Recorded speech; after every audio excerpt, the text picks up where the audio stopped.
Guys, doozy is not even the correct word to probably describe this. I mean, it was a doozy, don't get me wrong, but chaotic? I think that's the right word to describe what Showdown Saturday was this past weekend.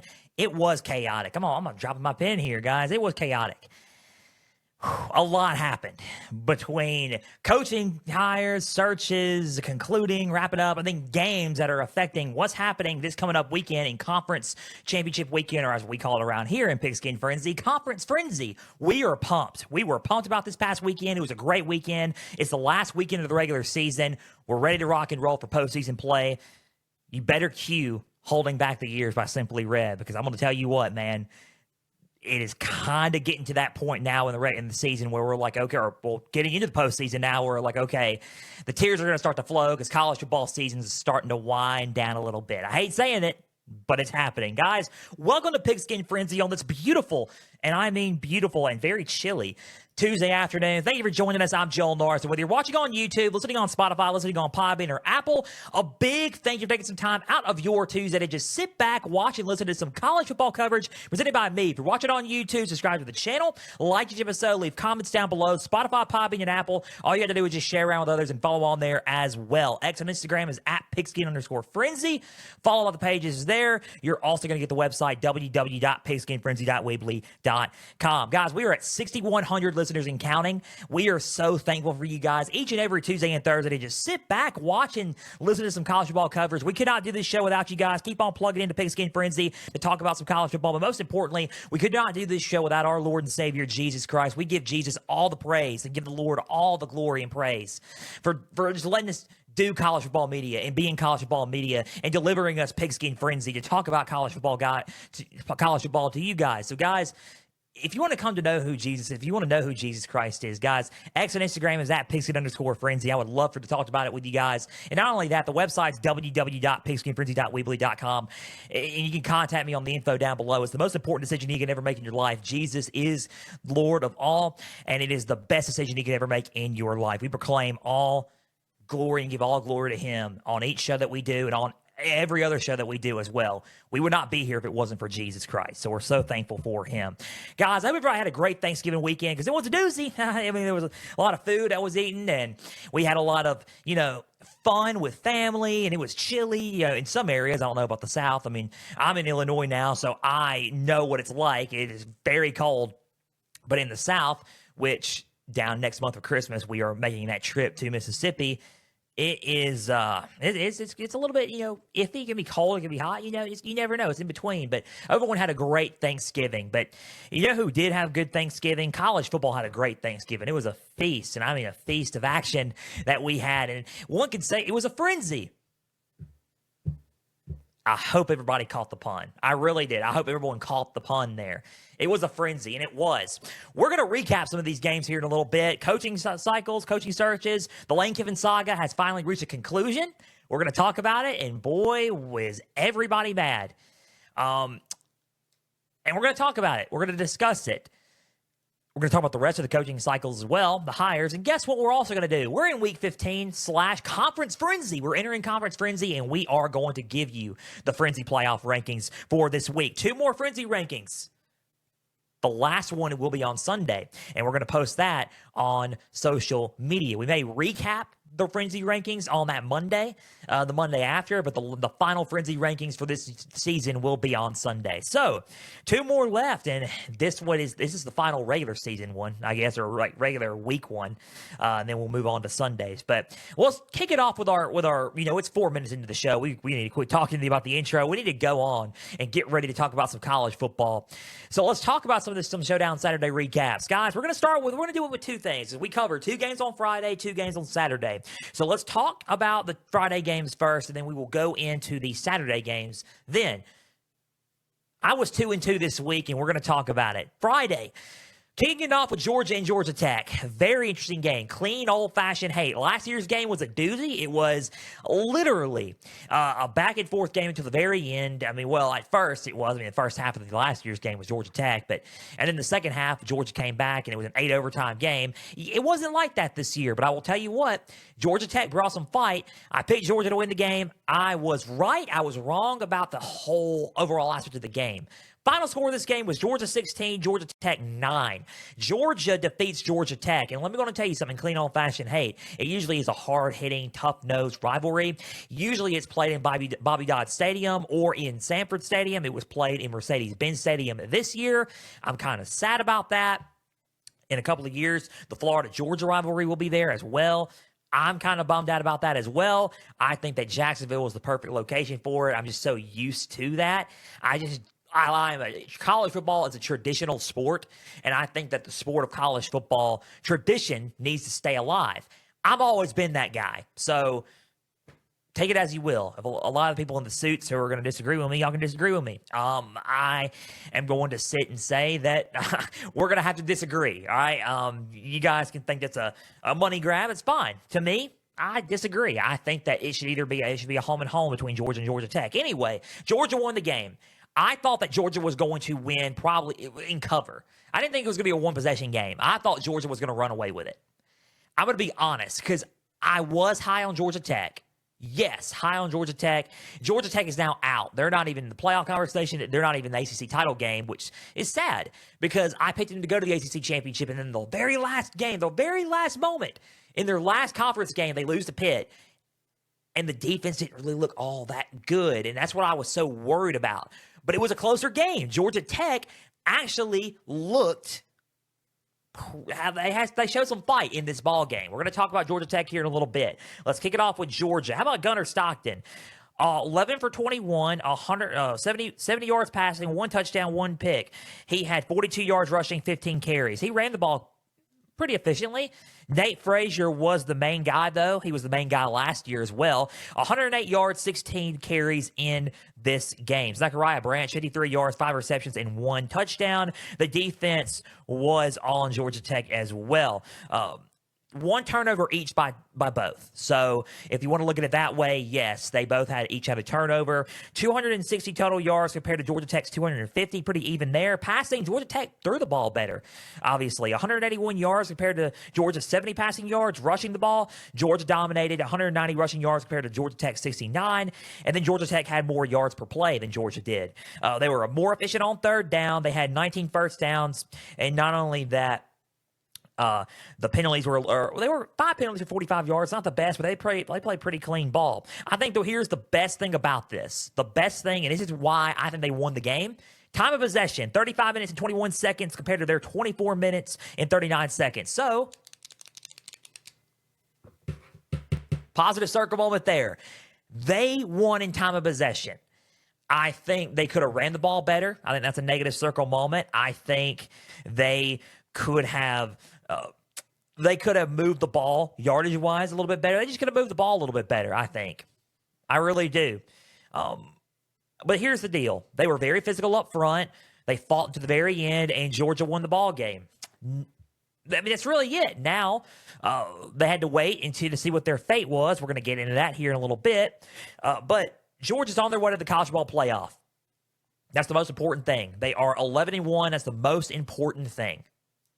They're on their way to the college ball playoff, and I believe they have a shot at being being a bye team, getting an automatic bye. We'll see what happens, but they're in. There's no doubt about that. I think they win or lose this Saturday, they're in, and that's just it. And the thing is, Georgia's just peaking, right? They're getting better as the weeks go on. It looked kind of fuzzy in this game a little bit. They played a very tough game. But here's the thing. It's rivalry weekend. Clean old-fashioned hate. You throw everything out the window. I understand that. And a lot of people are going to say, well, they look better. Look, they do look better. They do. They're getting better and better as the weeks go by. And as the weeks go on and on and on. A lot of people either, start off a little bit slow, then they work their way back up, and you're like, oh, really? I didn't notice them until then. That was Arizona State last year. Then you look at teams who are really, really good, they're the number 1 team in the nation after week 1, right? And then they ended up being 7-5. LSU, a team like LSU, right? That happens every year. There's all those teams. Georgia is the team that is kind of in the middle. Everybody was talking about them. They were ranked really high. They lost to Bama, yeah. But then after the Bama loss, they shrugged it off and they just kept going and kept going. And then after that Ole Miss win, it really kicked everything into high gear a little bit. They got a lot better after that Ole Miss win. To me, they did. So they're just getting better and better. I think Georgia's a dangerous team in the CFP. I really do. I think they're a dangerous team. They're a lot better than last year. They're going to be more physical than last year. A lot of people are going to be like, oh, are you sure about that? I'm pretty sure. I really am. I'm pretty sure. Georgia won the game 16-9. Final score of this game was that. Georgia's on the way to the college football playoff. We will see them Saturday because they're in the SEC championship. What? How? We're going to explain that here in a little bit. Georgia Tech, they played their hearts out a little bit. I think they played a lot better than they did against Pitt. Haynes King in this game. Not only that, 181 yards, 19 for 27. He didn't have any touchdowns. He had 39 yards on the ground, 10 carries, 1 interception. The field goal kicking was great, though. Honestly, field goal kicking was good. He was 3 for 3, 9 points. He kicked every field goal. They didn't score a single touchdown. But Georgia did. That was the whole point. Georgia scored a touchdown. Georgia Tech didn't. They only shot for 3. The Bulldogs scored 6. So Georgia Tech had to score 3 in this game, and they could not do it. You're going to lose, right? So, usually you're going to lose. It's very rare, I think. But what do I know, right? A lot of people are going to say, yeah, what do you know? But still, I'm just being honest. I think you needed to score 6 against this team. You didn't, and you lost. That's what happens. But they fought defensively. They fought harder than they did against Pitt, I believe. And I think they tried until the very end. I thought Georgia Tech gave them a game. I really did. I think the positive circle moment to me was 5 yards per play, 181 passing yards. And I also think that protecting Haynes King was good. 1 sack allowed. They only allow 1 sack, which is pretty good. They worked well against Georgia in the trenches. Very good for Brent Key and company in the trenches. Now, I think the big negative circle moment was 4 for 11 on third down. Could have been a little bit better on third down and converting those drives and trying to score. But overall, you fought and you tried. You didn't win, but you tried in this ball game. I'm a little bit disappointed in my prediction because I really was zeroed in on Georgia Tech. I really was. I thought that Georgia Tech was going to make it all the way to the ACC championship game by the way they were playing. And then November, it was just like, I can't even whistle right now, but it was like, I whistled there at least, guys. And it just blew up. When November hit, they blew up in their face. And they lost to NC State, lost to Pitt, lost to Georgia, but they didn't play good against Boston College. They were about to lose to Boston College until that very last drive. It was kind of difficult, man, to get to the finish line for Brent Key. 3 losses. They're not going to the ACC championship. That ACC championship is Virginia and Duke. Surprisingly, 7-5 Duke is in the ACC championship game. Is a 5-loss team going to the ACC, going to the college football playoff? To me, it is really hard. It would be really difficult because I'm all about putting a champion in the college football playoff. But to me, I don't see, and this is still saying this, a lot of people are going to say, you're backtracking a little bit.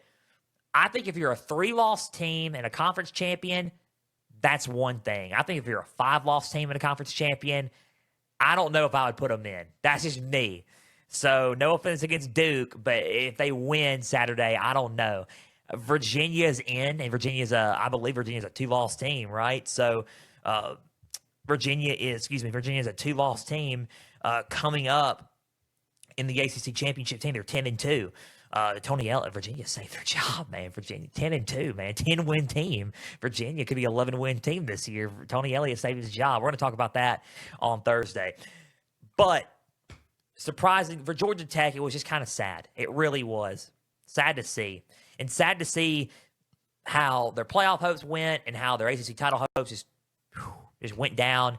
And it is very interesting. Very, very interesting to see. We're going to see where Georgia Tech goes in the bowl. In the bowl game, I believe they can win their bowl game and have a 10-win year.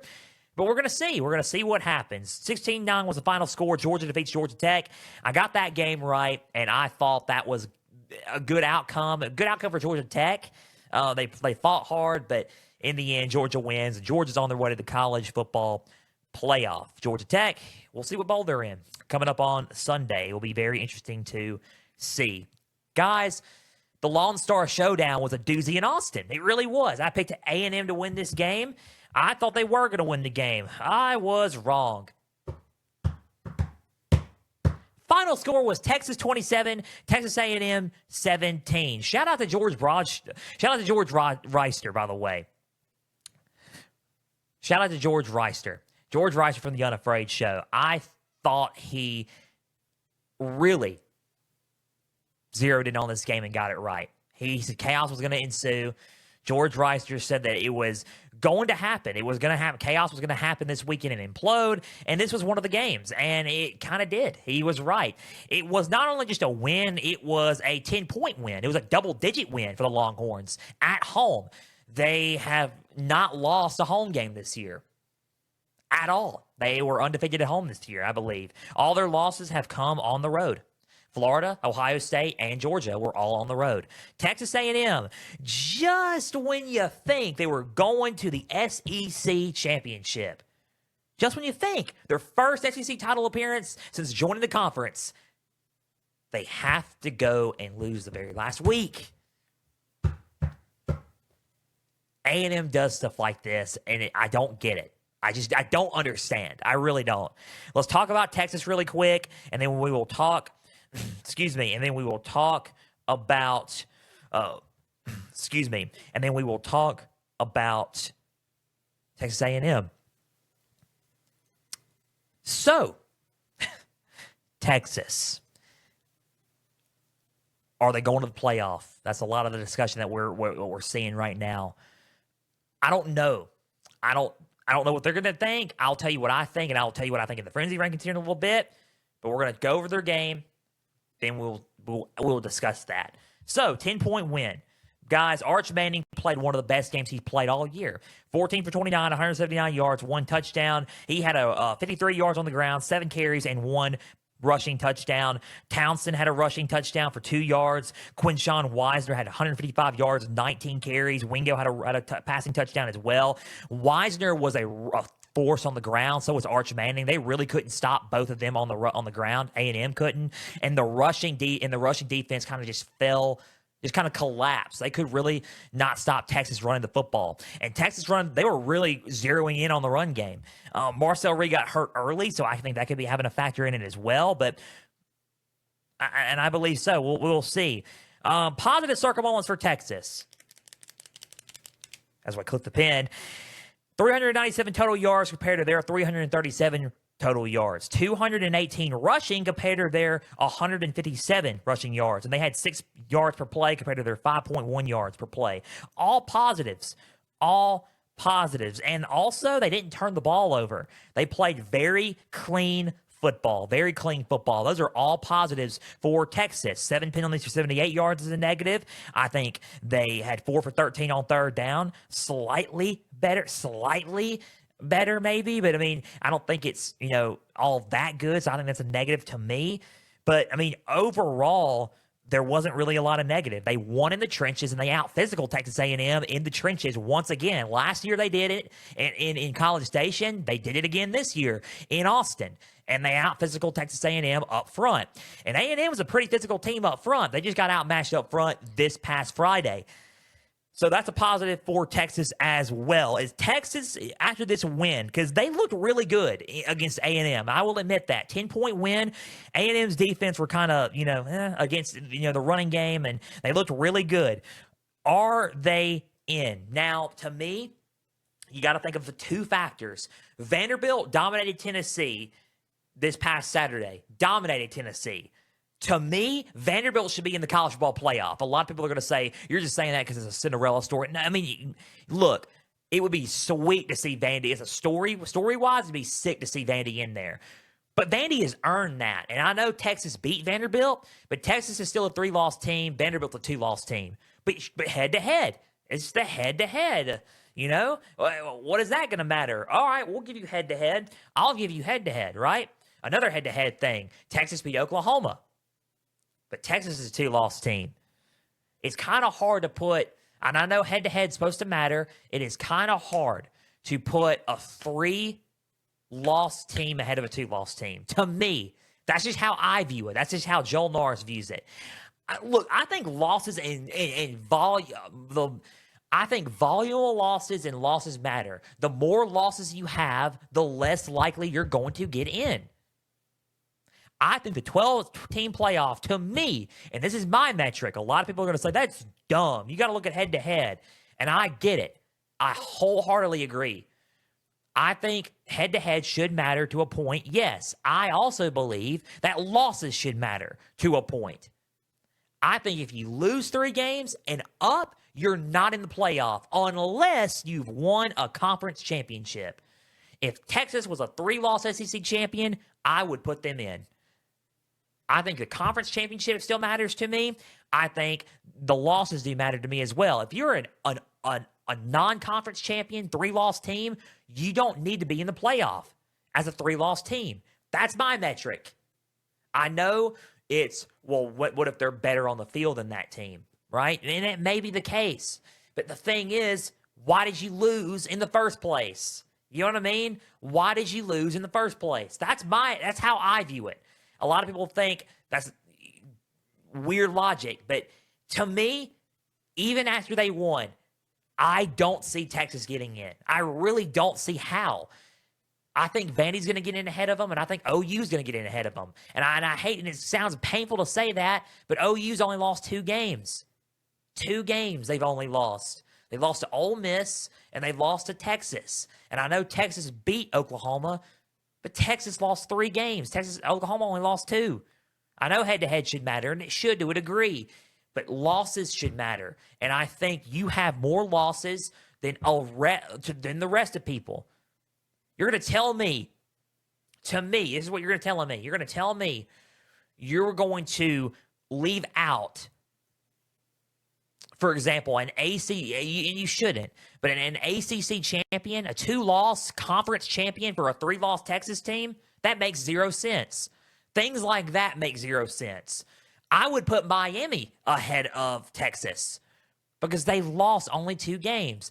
Dude, Texas had a good win against Texas A&M. I get it. Miami beat Notre Dame. And Notre Dame is a 2-loss team as well. So I understand, but I think the volume of losses matter. And the more losses you have, it should hurt you in the long run.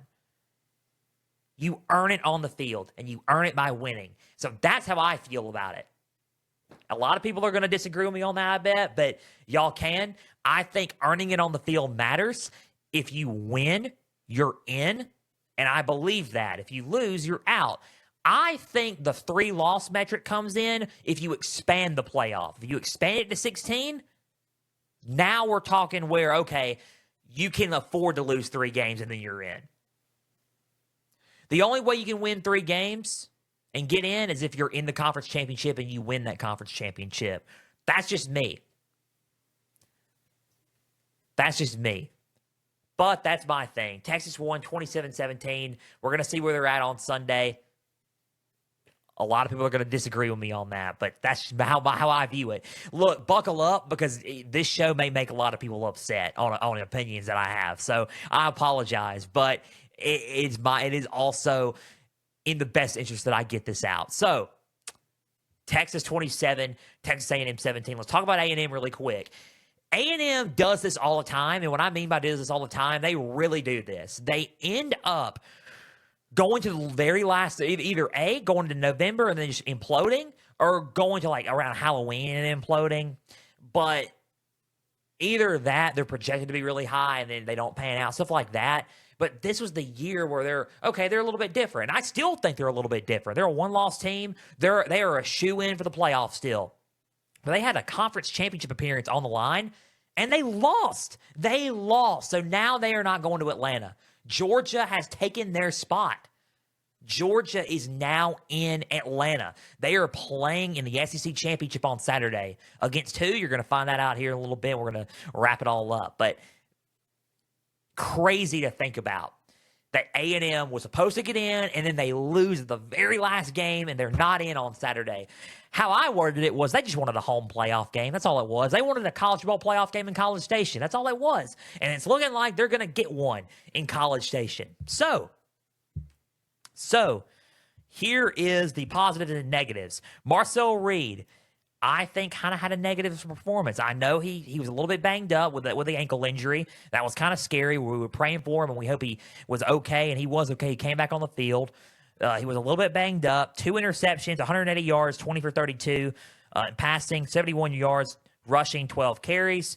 The rushing game was great. Casey Concepcion, 1 touchdown, 4 carries, 27 yards for E.J. Smith, son of Emmitt Smith, Florida legend Emmitt Smith, 1 touchdown for him. And they only managed to put up 17, 157 rushing yards, 180 passing yards, 337 total yards of offense. They only had 5.1 yards per play. I think the positives come in with they protected Marcel Reed with 1 sack. They protected it the majority of the night, 1 sack. They won in time of possession. That's a positive circle moment. But here's the negatives. They could not stop the rushing attack, which was a crucial aspect for A&M this year. I think the rushing defense for A&M was concerning, and it finally came into question. The question, was finally again brought up a little bit after that Texas game.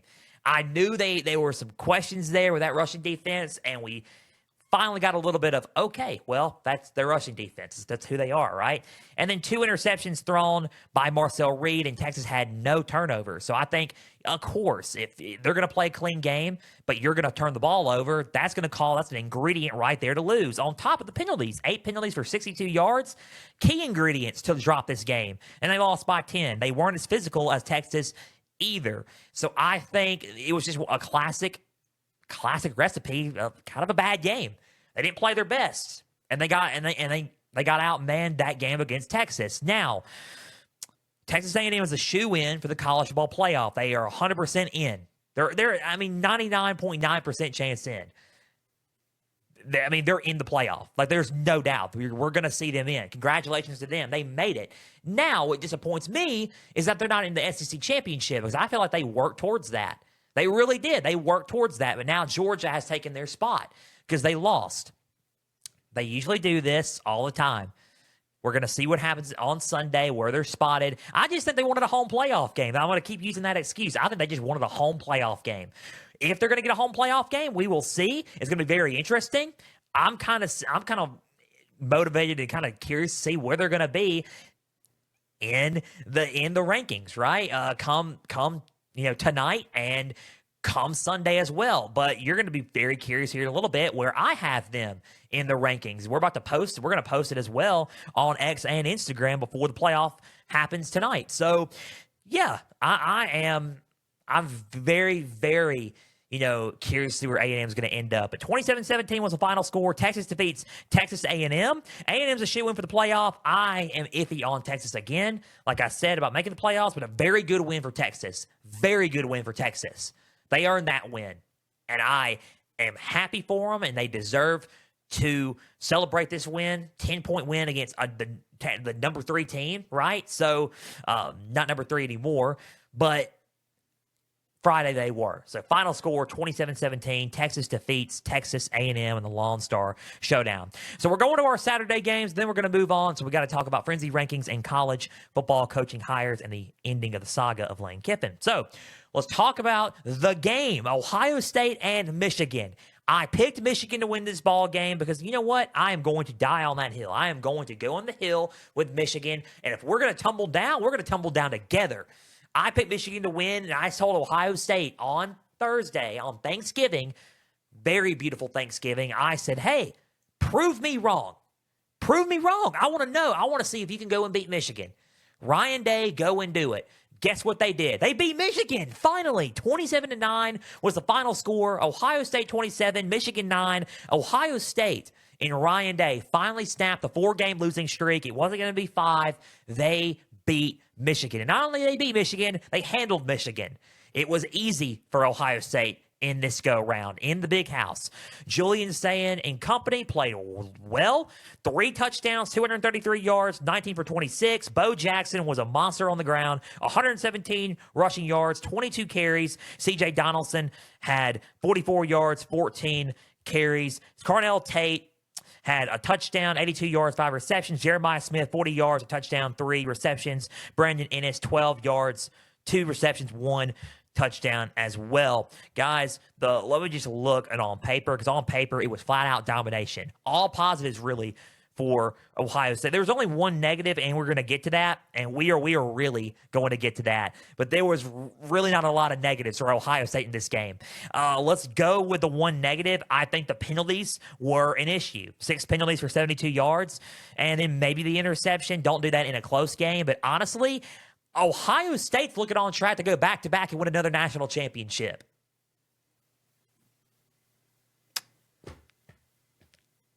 And it could happen, honestly. I mean, after the way what I saw them play on Saturday, they very well could go into the playoff and run roughshod and win another national championship. Go back-to-back. Ryan Day, go back-to-back at Ohio State. A feat that has not been done since...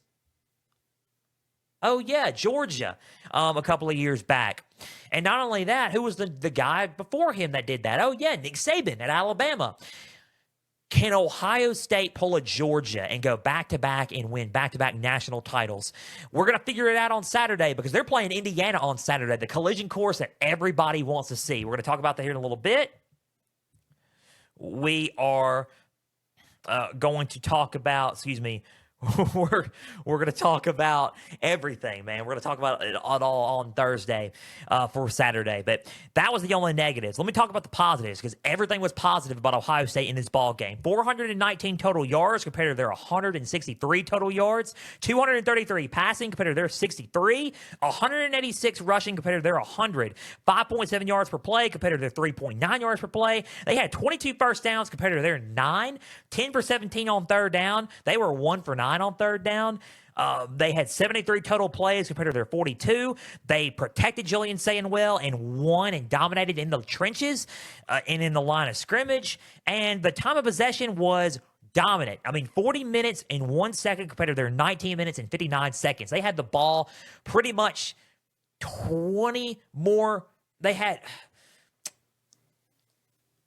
the game to 60 minutes. They had 20 minutes or less of the whole game. Ohio State was on the field. Ohio State's offense was on the field. They were running the clock. The game is 60 minutes. 40 minutes of that 60-minute game, Ohio State's offense was on the field. That is That's just insane. It really was. It was insane. Ohio State's basic math. Ohio State dominated Michigan in this ball game. They looked like the best team in college football. How could you not put them at number 1? Because you look at it and you're thinking, okay, the schedule they played. Yeah, they had tests against Texas. Texas was the only really true team that competed against them and really gave it and brought it to them at the very end. Yeah, Ohio State won that game. And then Washington at first, Washington played them really close as well. Man, let me go on and tell you something. This was supposed to be a test, and it turned out it wasn't a test. And I'm going to be real. It was not a test for Ohio State. It wasn't a test. To me, they dominated Michigan in this game. Now, we're going to see where they're at in the playoff, all that. Either way, Indiana and Ohio State, regardless of who wins on Saturday, could have a bye. We're going to preview that game on Thursday, but I'm going to tell you what, man. The collision course is upon us. Ohio State and Indiana, we've been waiting for this collision course. I said this in October. I think after they beat Oregon, Indiana beat Oregon, we're headed for a collision course with Ohio State and Indiana. And I don't know how we're going to be able to stop these two teams from winning to get that collision course. We're about to see a collision course from two teams, two of the best teams in the country and in the Big Ten. And not only that, we're going to see two pretty much, I think, Heisman finalist quarterbacks battle it out with Fernando Mendoza and Julian Sayin. How is game day not there? I don't know, but I cannot wait for this game. I cannot wait for this ball game. Ohio State won this game 27-9, and they are going to the Big Ten Championship. The 12-0, number 1 in the nation. They are going to the Big Ten Championship against Indiana. And we're going to see where they're going to be at in the Frenzy rankings here in a little bit. And tonight, guys, Michigan in this ball game, they really couldn't get anything going. Ohio State made them one-dimensional. Ohio State's defense is elite, yes, but Michigan could have tried a little bit. Now, I think Michigan had a really good first quarter, but second and onward and throughout the rest of the game until the clock hit zero, Michigan was one-dimensional, and Ohio State made them one-dimensional. I mean, 100 rushing yards, yeah, they got to 100 on rushing, but they couldn't really pass the ball as well. I think Chip Lindsey's play calls were not really all that there. And they really couldn't dial it up against Ohio State's defense. They were just outcoached. They were outcoached. And that's okay. Look, Bryce Underwood made a couple of decisions. Yes, it was kind of iffy. They played a clean game. I think that's a positive circle moment for me. They played a very clean game. In terms of penalties, at least. One penalty for 3 yards. They only had a pick. Yeah, kind of iffy on that. And they protected, with only one sack allowed, protected Bryce Underwood pretty well. So Michigan played really good up front in the trenches. I think the negatives are really passing. They only had 163 yards of offense, 63 passing, 100 rushing. They only had 3.9 yards per play. They only had 9 first downs. They were 1 for 9 on third down conversions. So all that's negative. They really didn't do a whole lot in the ball game. They really didn't. They didn't do a whole lot in the ball game. They only had field goals. They didn't score a touchdown at all against Ohio State's defense. They shut them out from the end zone. They only kicked Dominic Zavia from Michigan only kicked 3 field goals in this ball game. They didn't score. It's Zavada, Dominic Zavada only kicked 3 field goals in this ball game. So, look, just like Georgia Tech, you got to score, and you got to score a touchdown to win, and they just could not do that. I think Bryce Underwood still needs developing. I'm not saying that. I think they do. I think losing Justin Haynes, did that hurt a little bit? Yeah, sure. But I'm going to sit here and say this, man. I'm going to say that I think they can, and they will come back, and they'll come back stronger. And I am not worried about Michigan next year at all. I think they can come back and play a lot better and be a lot better. They just got to get it going and develop Bryce Underwood more. I think that Chip Lindsey is going to have to dial it up a little bit more, obviously. And if not, then may have to get a new play caller that will. I don't know. That's just how I view it. I don't think that they need to keep running the offense like this. So we're going to see how it happens for Michigan, but they're going to go back to the drawing board 9-3, and they are. We'll see what bowl game they're at. That's all you got to say. We'll see what bowl game they're at on Sunday. 27-9 was the final score. Ohio State defeats Michigan and finally snaps the streak. Big Ten championship bound, playoff bound for Ohio State. Michigan is going back to the drawing board. We will see what bowl game they are at on Sunday. That was the game. We're going to talk about one more game, and it was the Iron Bowl. Unofficially sponsored by Iron in the Blood. Yahoo Sports senior writer Jay Busby is the author of that book, and Jay Busby will be on Pigskin Frenzy as a Conference Frenzy guest picker on Thursday. So spoiler alert for that one, but he will be on Thursday as our guest picker. We kind of made this book and him an unofficial sponsor of this game because the Iron Bowl is such a classic rivalry. We love that rivalry, and I think it's the best rivalry in the sport. Alabama, Auburn. If Bama wins, they're in the SEC championship to face Georgia. Auburn, if they win, then it causes a lot of chaos with Ole Miss, and Ole Miss could have gotten in and all that. It was a back and forth game between both teams. And it was down to the very end because at first it was Bama rolling, and then Auburn came back in the second half and made it a close game and tied it up 20-20. And then late in the game, Ty Simpson came out and scored to make it 27-20. Seconds left. Auburn couldn't get anything going. Couldn't get some of that magic in Jordan Hare, right? Final score of this game was 27-20. Alabama defeats Auburn. Alabama's on its way to the SEC championship game against Georgia in a rematch on Saturday. Do or die for Alabama. They win the SEC championship. They are in the playoff. Georgia will most likely still be in the playoff, sure. This is the game that Georgia did not want. I'm just going to be completely honest, and we are going to get back to what I said. Don't forget what I said. We're going to talk about that here in a little bit. Alabama in this game, I think they played well. I mean, a lot of people are going to say they kind of played iffy. I think they played well. 19 for 35, 122 yards, 3 touchdowns. Jam Miller, they still couldn't get the running game going as much. 83 yards, 83 yards for Jam Miller, 39 yards for Daniel Hill. Simpson had 31 yards on the ground. Receiving, Isaiah Horton had 3 touchdowns. He was the playmaker in this game at receiving. Brooks, didn't see much of Ryan Williams in this game. Brooks, 29 yards. Jeremy Bernard, 24 yards. Miller had 12 yards for receiving as well. They had 158 rushing yards, yes, but and they ran the ball slightly better, I guess, but still kind of iffy a little bit on the ground, a little bit. Kind of slower on the ground. 3.8 yards per play, 280 yards, total yards of offense. Auburn outgained them in a lot of the game, but Alabama still found a way to win because Auburn made mistakes. And I think that's what got Auburn in this game. Mistakes, penalty-wise and turnover-wise. We're going to talk about that here in a little bit. Positives for me are, to me, for Alabama, they won time of possession, 34 minutes and 29 seconds. They played clean football and didn't turn the ball over. And I think they ran the ball slightly better than Auburn. And I think those are the positive circle moments there. And I think Ty Simpson did his best, and they played through some adversity in that, at least offensively. He got hit hard and got back up and kept going and showed some adversity, showed some toughness. And I think Alabama showed some toughness late in this ball game. I think those are the positives. I think the negatives are simple. 3 sacks, 7 punts, 8 penalties for 87 yards. They were 4 for 17 on third down and really could not, get it going yards per play, 3.8 yards per play. Tried to stretch it downfield and really couldn't stretch it downfield tremendously. They did on some areas, but not tremendously. And I think those are the negatives there. Here's the thing for Alabama, though. Auburn is going to be a tough game. It's the Iron Bowl, back and forth. They have a shot at going to Atlanta. They're 10-2, have a shot, do or die for me with Alabama here against Georgia on Saturday at 4 Eastern, 3 Central in the SEC Championship game in Atlanta. Here's the deal. Georgia did not want this game. And I kept saying it.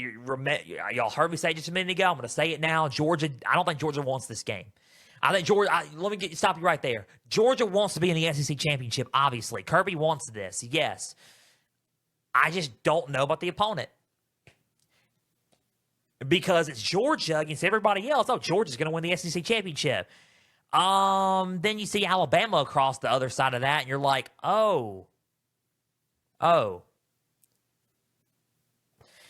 I'm not picking a winner until Thursday because we're covering the SEC Championship, but I'm going to sit here and say this, man. History favors Bama in the SEC Championship. They only lost once in the SEC Championship, since in the 2000s, I believe, and that was against Florida in 08, 07, 08 or whatever. 08, yeah. 08. Yeah, they are undefeated against Georgia in the SEC Championship game. Georgia's never beaten them in the SEC Championship game. So I think those are concerns for me right now. That's all I'm going to say. That's why I say, do they really want to play this? Do they want to play this SEC Championship game? Maybe they do. Maybe they do. I don't know, but I'm concerned. That's all I'm going to say. I'm concerned a little bit. Final score, 27-20. We're going to talk about the SEC Championship game on Thursday.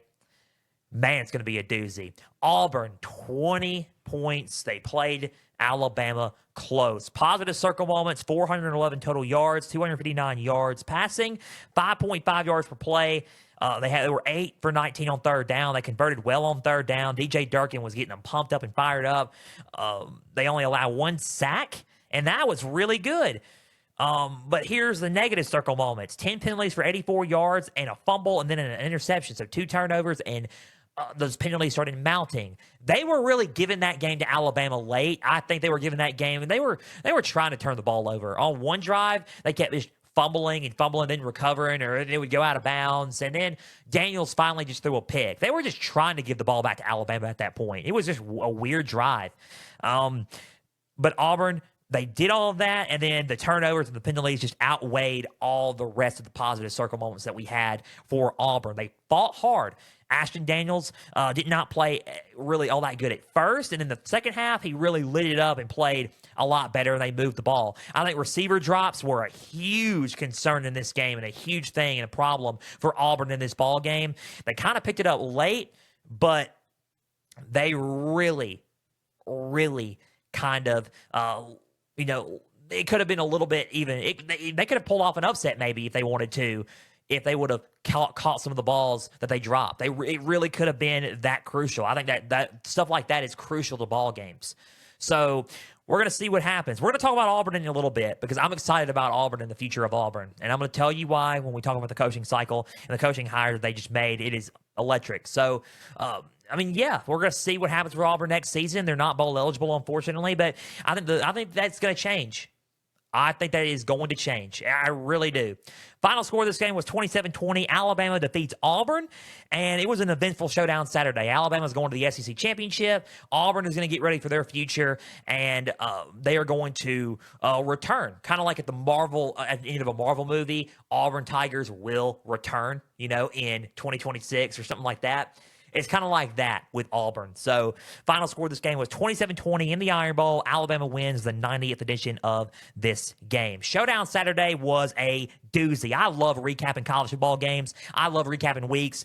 That was a great Showdown Saturday. I know I recapped it a little bit faster than usual, but we do have to talk about more news and events going on.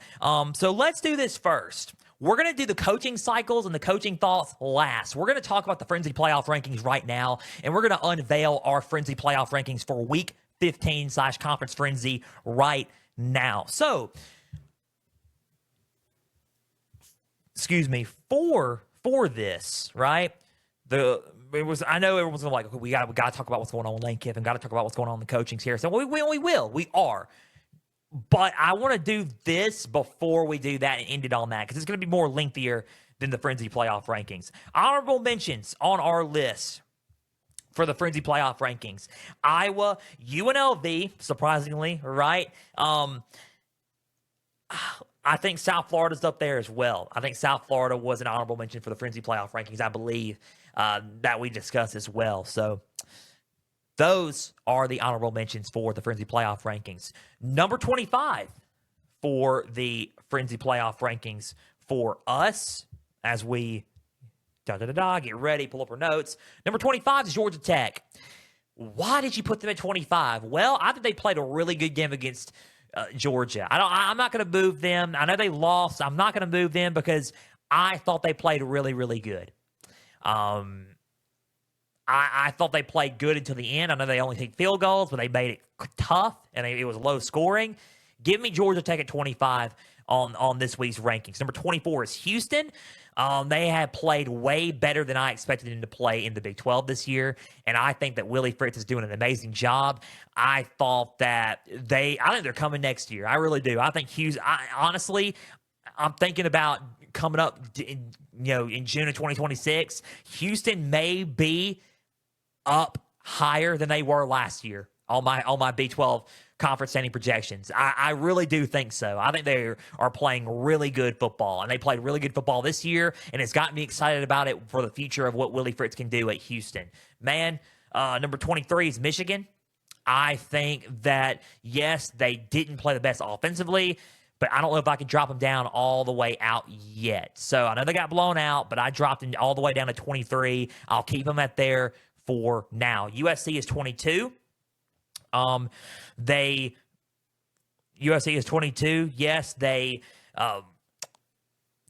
kind of got, it was a little bit of a struggle at first against UCLA. They did end up winning the game, but I'll put them at 22 right now. I think it's a good spot for them. They made it. 9-win season. Let's see what happens in the bowl game, see if they can get 10 wins under Lincoln Riley. Number 21 is Navy. They played really good against Ryan Silverfield in Memphis on Thanksgiving. 2-loss team, third in the American Conference, and finished third in the American Conference. Good for them. We're going to see what happens, what bowl game they go to. Unfortunately, they're not in, but we're going to see what happens what bowl game they're going to. And let's see if they get 11 wins, because they can get 11 wins. They sure can. They got to play Army, and they can they can get to 11 wins. Maybe they're 9-2, and we'll see if they can get to 11 wins on the year. 20 is Arizona. Arizona has surprised a lot of people this year under Brent Brennan, and I think, under Brent Brennan, I think that, as I look at the notes, look, they didn't have a good first year under Brent Brennan. I understand that, but they turned it around immediately. Fafita and company turned it around on that offense, and I mean, right now, man, they're 9-3.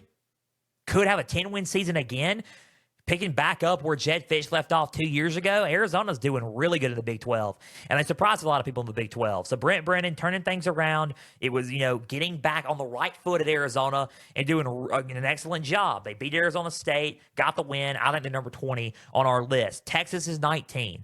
I put Texas at 19 because I think that they are, they're a really good team.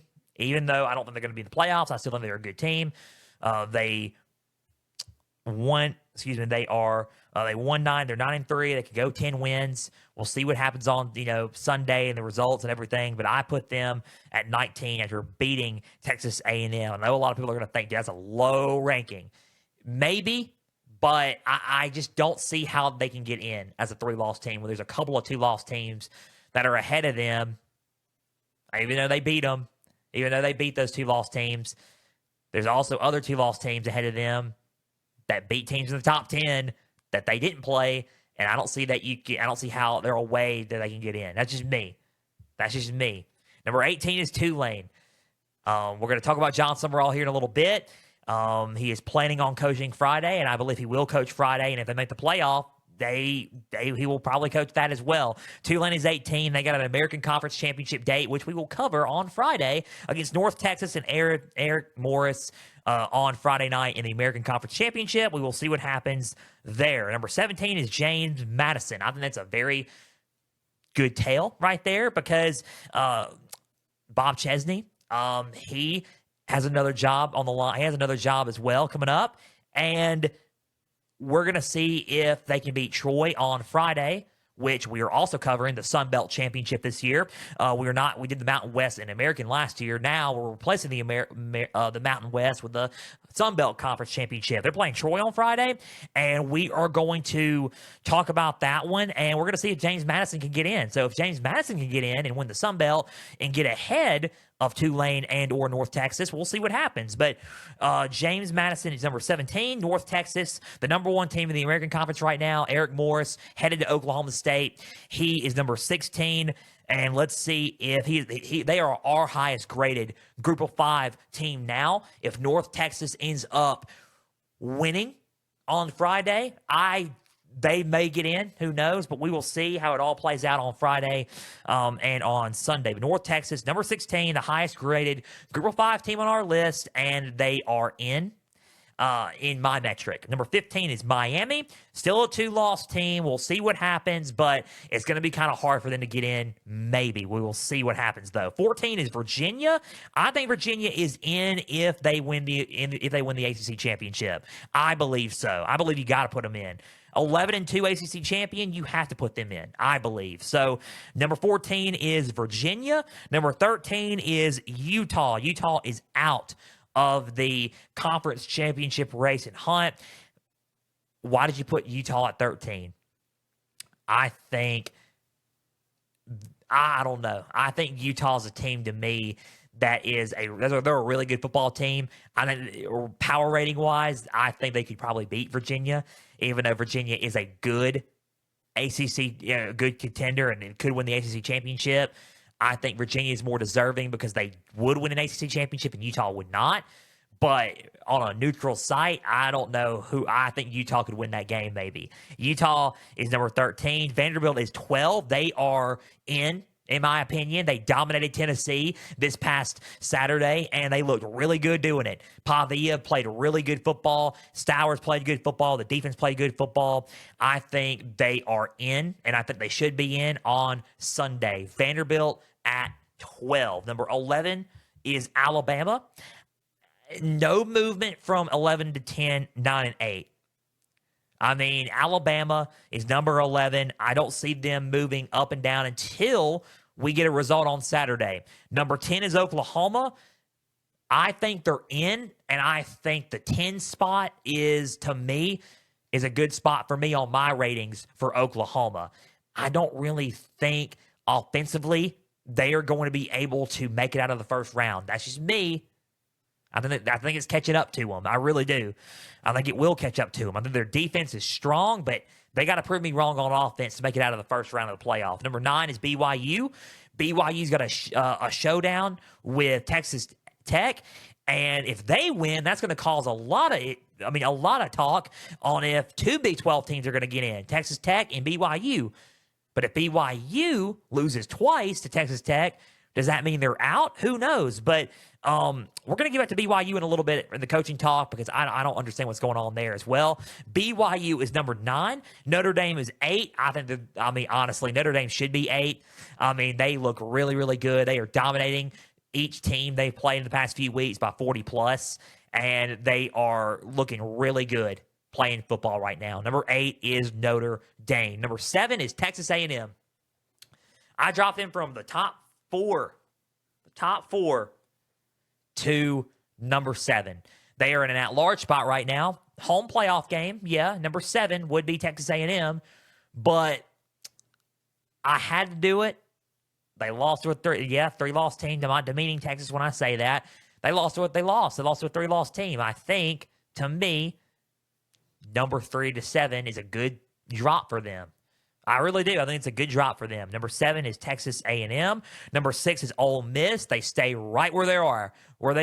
I know we're going to talk about a lot in a minute, but right now, they are number 6. A lot of things going on with Ole Miss. Going to break that down here in a little bit. But number 6 is Ole Miss in my rankings. I'm not moving them at all. They're in the playoff, and they deserve to be in the playoff. Number 5 is Oregon. They played really good against Washington. I had them jump from 7 to 5. I think that they played Washington really well, and I think they have a really good shot at being the highest at-large team. I really do. Number 4 is Texas Tech. Number 4 is Texas Tech. They're leading the conference right now. I believe if they win, they can get a bye. We will see what happens on Saturday, but they are a really good team. They dominated West Virginia in their last game, and I cannot wait to see the rematch coming up on Saturday morning. Georgia is number 3. They looked really good against Georgia Tech, but we're going to see what happens on Saturday with Alabama. Number 2 and number 1. Number 2 is Indiana, and number 1 is Ohio State. The collision course is coming up on Saturday night in the Big Ten Championship in Indianapolis. It's going to be an very interesting game there. Indiana, Ohio State, 2-1 respectively. That was the Frenzy Playoff Rankings for Week 15. We're going to post it on X and Instagram at Pigskin_Frenzy. Conference Frenzy is heading in the right direction. We will have one more rankings, the final Frenzy Playoff Rankings on Sunday. We're going to release those on Sunday on X and Instagram as well. Make sure you're following, please. X at Pigskin_Frenzy. Instagram at Pigskin_Frenzy. Make sure you're following, like these posts, like the rankings, comment down below if my rankings are not to your liking. If they are to your liking, great. Just let me know and engage with me, your thoughts as we post them. But let me know on this episode as well on YouTube, Podbean, Spotify. Comment down below and say, hey, these rankings are bad. Hey, these rankings are great. Much appreciated. And engage with me about the Frenzy Playoff Rankings. Those are the Frenzy Playoff Rankings for Week 15 going into Conference Frenzy. Number 3. We're going to talk about some coaching carousel stuff, but we got to talk about it with the main stuff. So we're going to end it. We're going to go by faster, I guess, so we can end the show because we're going to wrap up the show this way. Here are my thoughts, and we're going to give you a wholeheartedly, 100% honest view from the eyes of Joel Norris. The Lane Kiffin saga has finally come to an end. It has finally come to an end. A lot of drama. Marty Smith from ESPN, he is the absolute MVP of this weekend. Keeping up with it, being sent to the Egg Bowl, to cover the Egg Bowl, not only to cover the Egg Bowl, to cover the Egg Bowl just to get his thoughts on where his decision was at and everything going on there. Ole Miss won the Egg Bowl. They dominated Mississippi State. He has to do some reflecting and some praying, coming from Starkville and going back to Oxford. And he's going to do some praying, and he's going to talk to the Lord about where he's going. He goes to Tupelo to see his son Knox play high school football for Oxford. I covered Oxford and Tupelo when I was back in my Mississippi high school football days. I know all this stuff. So, yeah, I've seen all that. I've seen everything there. I think it was really cool to see him go back to high school and just watch all the games. Knox lost. Oxford lost. They're out of the running. It's Tupelo. And I don't know who else is in it. But anyway, then that's where the decision happened. All the games were happening, and the meeting was supposed to be at 3 p.m. Central. And then we had reports from Ross Dellinger, Marty Smith at the athletic building, just standing there doing about a lot of TV hits saying, okay, live updates saying, please let me go home. It is tiring, and he is tired. He was very, very tired in this.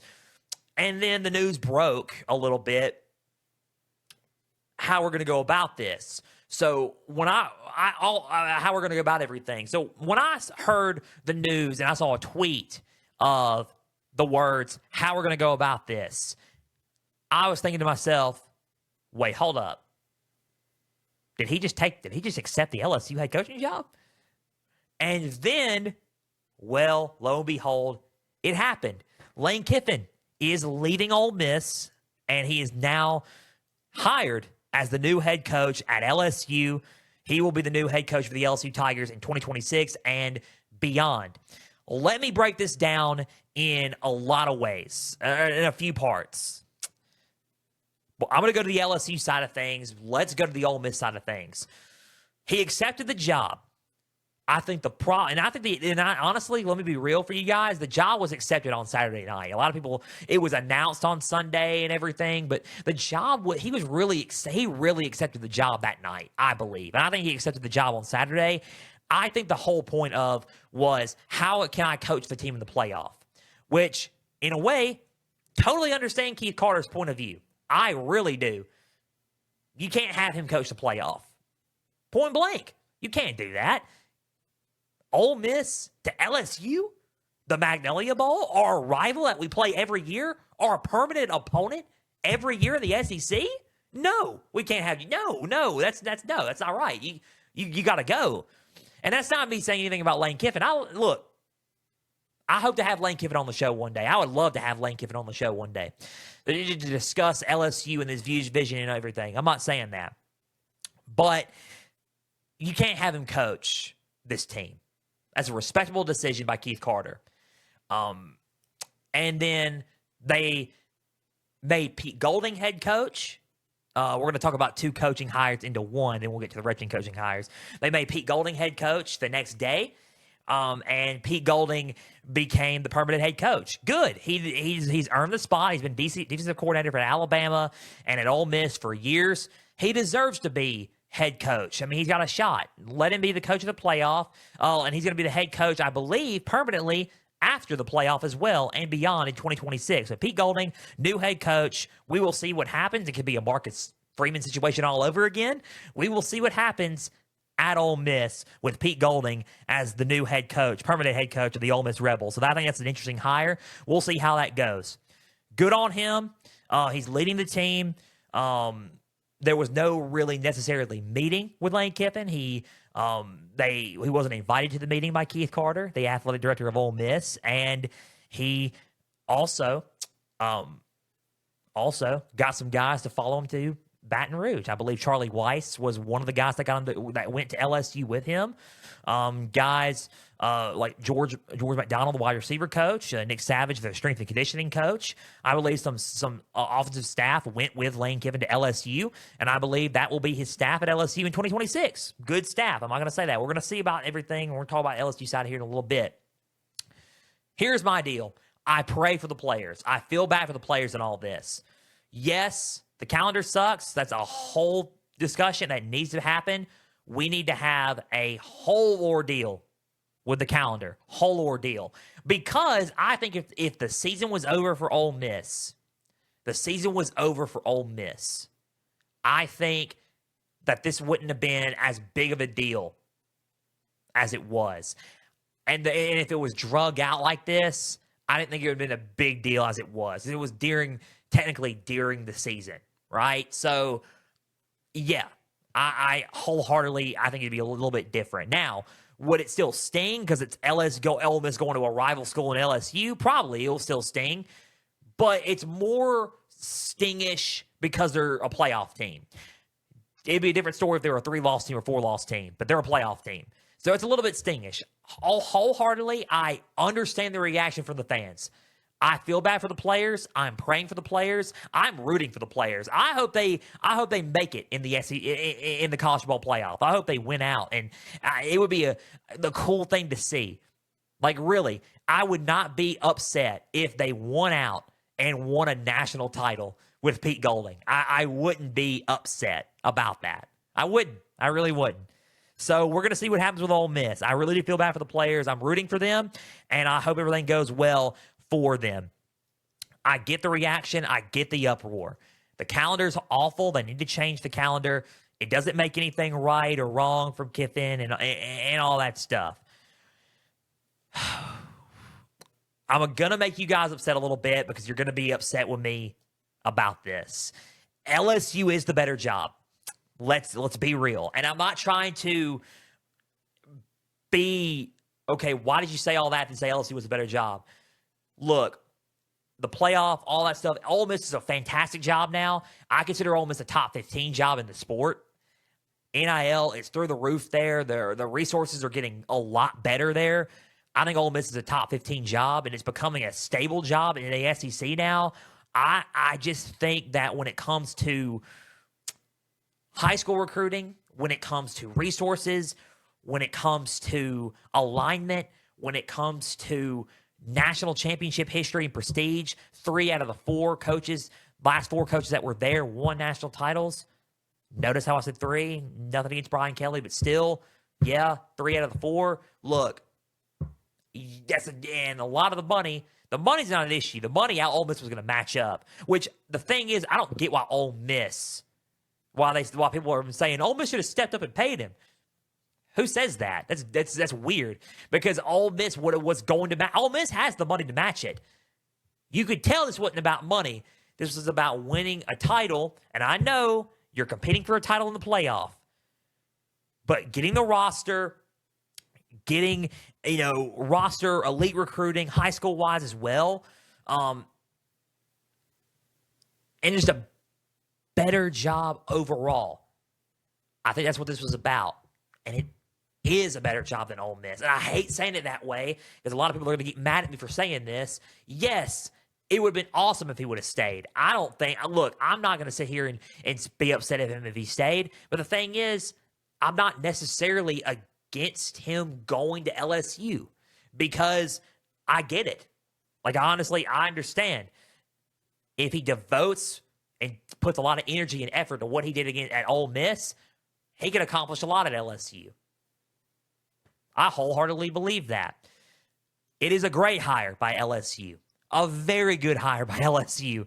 Offense is a very big issue for LSU right now, and it needs to be fixed.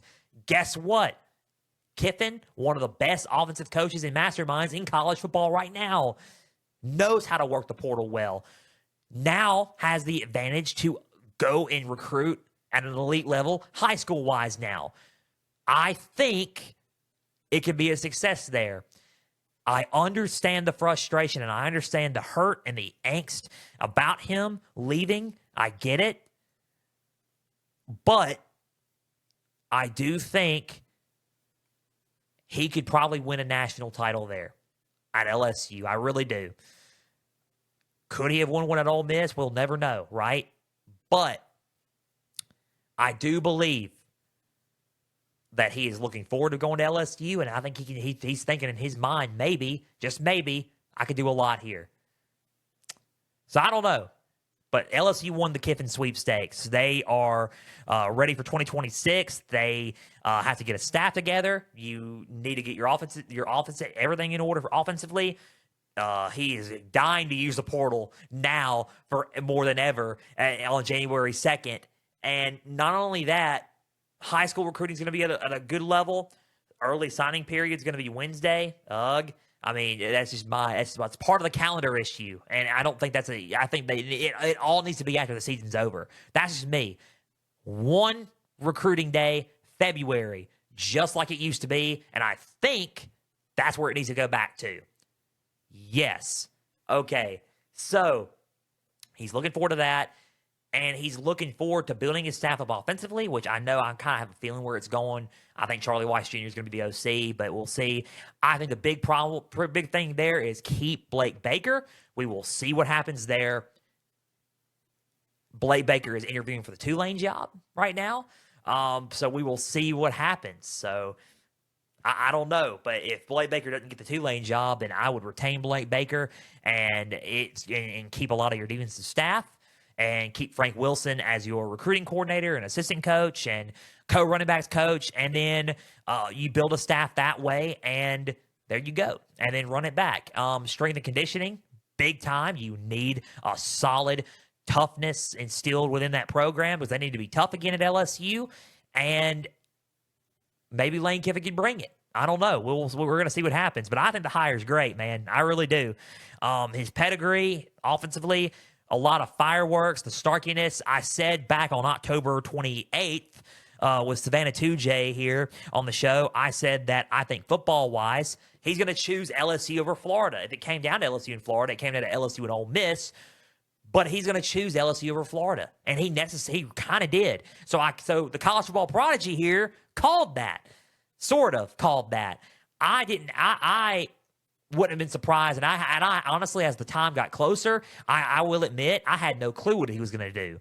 But if you called it what I think he would do, as a prediction, I said that he was going to choose LSU over Florida, and he did. He did choose LSU over Florida. So I was kind of right on that. Lane Kiffin's going to LSU. He's the LSU head coach. He got introduced yesterday. Going to be a very interesting ride in Baton Rouge. I think he fits Baton Rouge. I think he is already going to be adored by the fans there, and I think there's going to be a lot of fireworks there.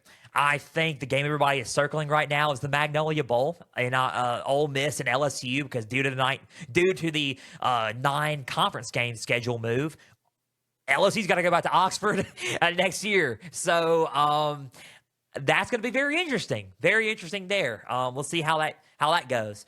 Just for the storyline purposes, you got to bring game day there, honestly. But I don't know. We'll see what happens. But LSU gets Lane Kiffin. Going to be a very interesting thing there. And I think they're going to win with Lane Kiffin there. I mean, I really do. I think he's going to bring the same passion that he did to Ole Miss to LSU. And with the resources they got, I think they're going to win. And a lot of people are going to hate that. I understand that. Everyone's going to say the villain narrative and all that. Look, totally guess how you feel. I feel things different a little bit, but you guys had that narrative on the villain stuff. That's fine. I get it wholeheartedly. He's the head coach at LSU, and we're going to see what happens in 2026. So, brutal schedule for LSU a little bit, though. Tough schedule for LSU. We're going to see what happens in 2026 when the Lane train is now calling Baton Rouge. So, that was a lot to unpack there. Lane Kiffin is at LSU. That's crazy to think that, though. That is not what I had on my bingo card in 2020 for 2026. And for entering is December 2nd in the year of our Lord 2025. Not what I had on my bingo card at all. That Brian Kelly was gonna get let go but be replaced by Ole Miss's head coach Lane Kiffin. Now he's at LSU. But that's just crazy to think that. Let's talk about the other coaching cycles and coaching hires, and then we will wrap up this episode and get ready for Thursday. Florida has hired their coach because they moved on to a plan B. Florida has hired Tulane head coach John Summerall. I like this hire a lot because John Summerall, and I'm a John Summerall guy, I'm hoping to have him on the show very, very soon. John Summerall is a really good football coach. Defensive coach, yes. but he brings a lot of fire and energy, and you want to run through a brick wall for that man. He did really well at Troy. When he was in Sun Belt conference titles at Troy, was at conference titles with conference championship appearances at Tulane last year, and now this Friday coming up. Florida is letting him continue and finish the job that he is supposed to do. Is in case they make the playoff. In case they make the playoff, they're going to let him coach through it, which is good.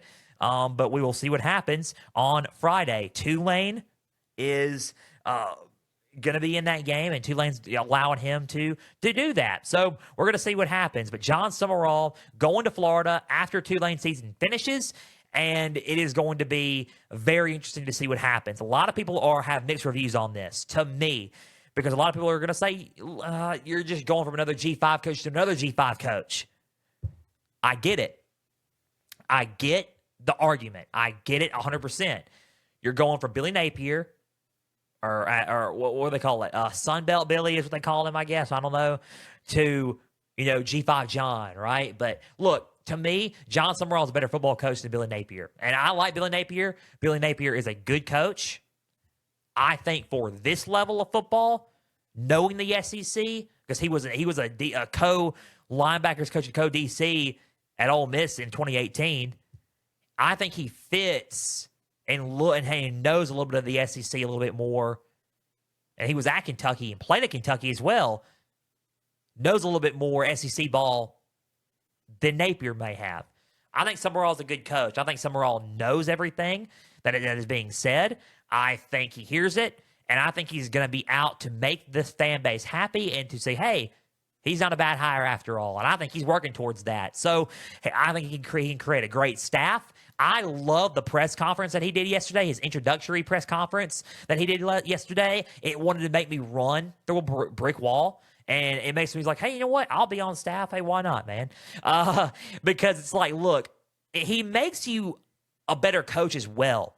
So I think he's going to make whoever he hires, he's going to make them better coaches as well. I think it's a fit down there. We all thought he was going to be at the Auburn job, and we're going to talk about Auburn here in a little bit, but Auburn fell at the last minute, and then Florida turned their attention to John Summerall after losing out to Lane Kiffin.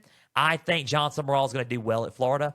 A lot of people are going to look, bookmark this, and if it doesn't go well, save it and throw it back in my face. That's just my prediction. I think he can work out at Florida. I really do. He's fired up. He's motivated. I think he's a great defensive mind. I think he's going to be able to, he's already said he's willing to, he's ready to change everything and take this next step of getting an elite offensive coordinator, because he says he really didn't have that at Tulane and Troy. Now he wants to have that here at Florida. And he can have that at Florida. So John Summerall is the head coach of Florida. I like the hire. I think he can work out there.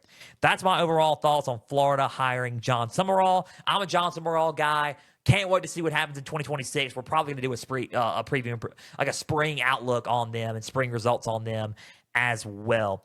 Let's move on and talk about Auburn's coaching search, because I think Auburn's coaching search is very interesting because it ties into this. John Summerall went to Florida, and they kind of let everything down, and everyone's like, "What's Auburn going to do now, man? What's Auburn going to do now? Like, what is happening here?" And then John Cohen, the AD at Auburn, says, "You know what? We're going to give y'all are in for a treat, because we're going to give y'all something that you may enjoy." And besides Lane Kiffin going to LSU, which was a pretty good hire, I kind of got excited about this one, honestly. I really did. I thought it was going to be DJ Durkin, and then all of a sudden I was wrong, and Auburn has hired South Florida head coach Alex Golesh. I mean, what a hire, dude. What an absolute good hire for Auburn. I think they nailed it. I think it's a very good hire. John Summerall did not get the job. He was their first choice. Yes, Alex Golesh was rumored to be going to Arkansas. I think Golesh turned down Arkansas and said, "Let me just weigh out my options." And then Auburn called, they were talking to Alex Golesh before. I believe Auburn was weighing out candidates and talking to Alex Golesh a couple of weeks back. I believe that. But it just came together and said, "Hey, the job's here, man. If you want it, we would love for you to come." He accepted, and he was on a plane by 4 in the morning, 3 in the morning, I believe was what it was. And there he was at Auburn, Alabama in the plains. Alex Golesh is at Auburn. Quarterback development, not going to be an issue anymore. A lot of people are going to say, what about the quarterbacks? I mean, we had quarterbacks here. Yeah, that ain't going to be a problem. Byron Brown has one more year of eligibility left. So if he chooses to use his eligibility one more year, he can hop in the portal maybe and go into Auburn if he wanted to. So if he follows him to Auburn, Deuce Knight as a backup and Byron Brown as your starter would look pretty good. And he can develop Deuce Knight in the long run as well because he's redshirted. So Alex Golesh offensively with the inverted veer shoot type Heupel offense that he runs, yes, is going to be fun. It's going to be fun at Auburn to watch. I think he's perfect for there. I think he's going to have you running through a brick wall for him. He really is. Great motivator, great players coach. Players love him. And I think that Auburn made a right choice with him. I think he's going to turn that program around. Good hire for Auburn. Auburn hires Alex Golesh. Man, what a hire. So now let's talk about Arkansas, because I think now where it's all the dominoes are starting to fall. We talked about LSU, Ole Miss. We talked about Auburn. We talked about Florida. Now let's talk about Arkansas because this all ties in. Here's the deal with Arkansas. And now I'll just start it off with this. Arkansas has hired Memphis head coach Ryan Silverfield. A few weeks back, Ryan Silverfield, they were targeting him, and it was looking like he was going to get the job.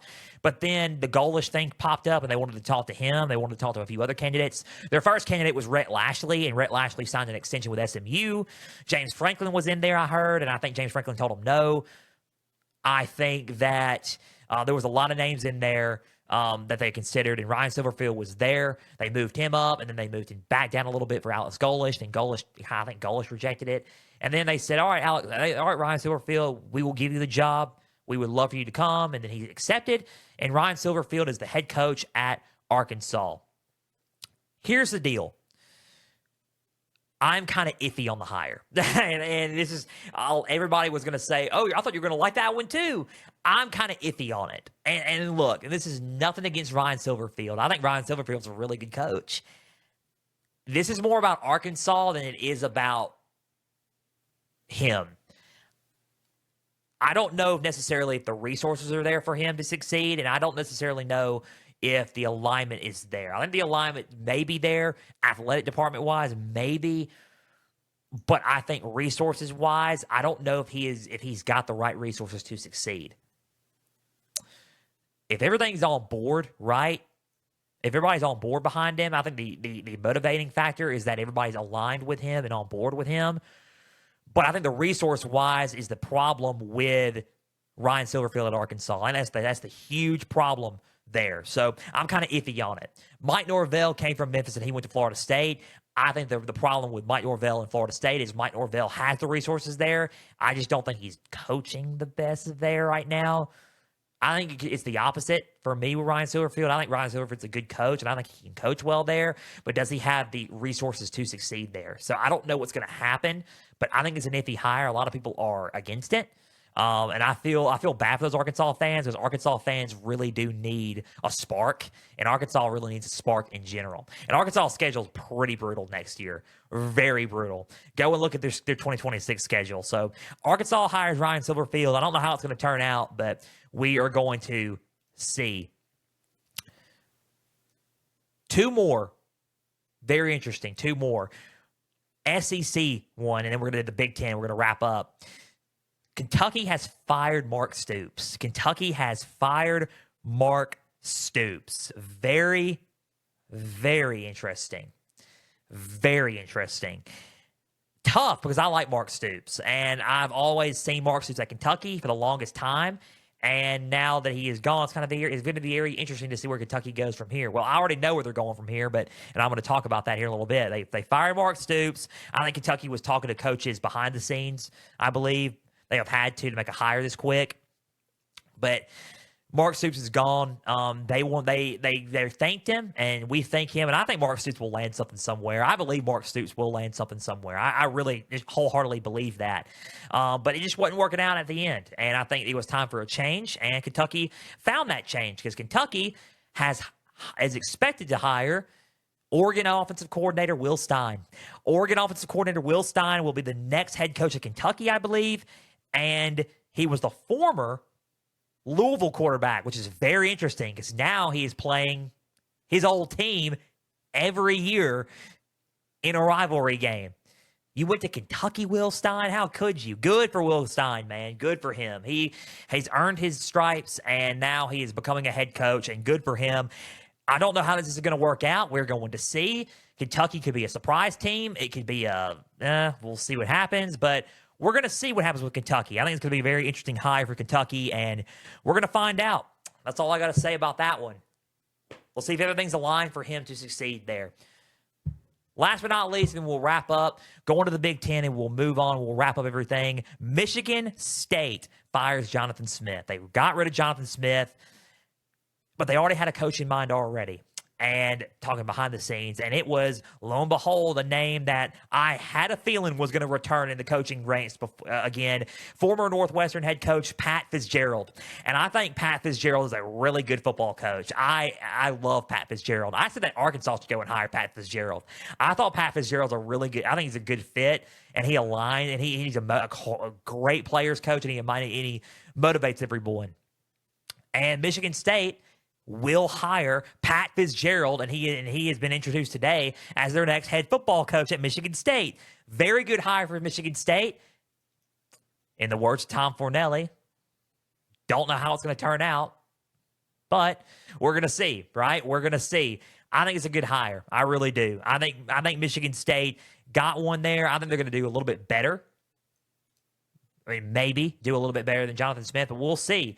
I think he can utilize today's resources and utilize some of the stuff that they were giving him to win and be successful. So we're going to see what happens, but I think Pat Fitzgerald, in terms of winning, Michigan State got a good one, I believe. So I'm glad Pat Fitzgerald's back to being a head coach. Michigan State, Pat Fitzgerald, very, very good hire there to me. I like it. I really do. So we're going to figure it out. We're going to see what happens, but they got their guy in East Lansing. Coaching carousel, coaching hires. We're on our way to Conference Frenzy. Guys, that is it for Pigskin Frenzy today. A big thank you for taking some time out of your Tuesday to just sit back, watch, and listen to some college football coverage presented by me. If you're watching on YouTube, subscribe to the channel, like each episode, leave comments down below. Spotify, Podbean, and Apple. All you got to do is just share around with others and follow on there as well. X on Instagram is at Pigskin_Frenzy. Follow all the pages there. You're going to get everything, all things up to date for Pigskin Frenzy and college football takes presented by me. The website's www.pigskinfrenzy.weebly.com. Guys, thank you for tuning in each and every week. About to be at 6,200 listeners. Keep on pushing in and keep on plugging into Pigskin Frenzy. A big thank you to each and every one of you for tuning in each and every Tuesday and Thursday and every week. Guys, we cannot do the show without you guys and our Lord and Savior, Jesus. We give him all the praise and all the glory, because without him, we would not be in college football media and we would not be doing Pigskin Frenzy. Guys, on Thursday, we have Conference Championship Frenzy. We are so excited for Conference Frenzy 3. And we got 6 conference games that we're going to go over. We have the Sun Belt Conference Championship with Troy at James Madison, the American Conference Championship with North Texas at Tulane, and we have the Power 4 Conference Championships all on Saturday. Big 12 Championship in Dallas, BYU and Texas Tech rematch, ACC Championship, Duke and Virginia. We have the Big Ten Championship, Ohio State and Indiana in the Ultimate Collision Course in Indianapolis. And in Atlanta, Alabama versus Georgia rematch for the SEC Championship. And we're doing it all with our Conference Frenzy guest picker, Jay Busby from Yahoo Sports, author of Iron in the Blood. He joins the show on Thursday. Big show on Thursday. Do not miss it. And tune in then. And until Thursday, guys, I'm Joel Norris signing off. Guys, we're praying for you all and we love you all. For everybody out there, please and always stay the course.